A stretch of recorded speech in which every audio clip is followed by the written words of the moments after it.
روت ہلال committee کے اجلاس پر رمضان کا چاند دیکھنے پر کتنے لاکھ روپیہ خرچ ہوا؟ آج کی یہ انفارمیٹیو ویڈیو آپ کے سامنے شیئر کرنے جا رہا ہوں۔ اس پر 20 لاکھ روپے خرچ کر دیے جو خیبر پختونخوا کی حکومت ادا کرے گی۔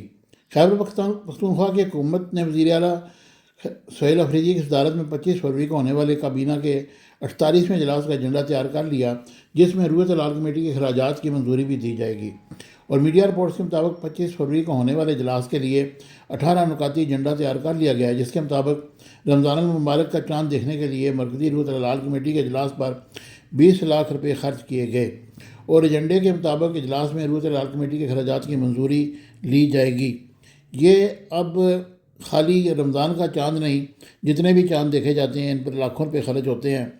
اور اس سائنسی دور میں اس طرح کی کمیٹیاں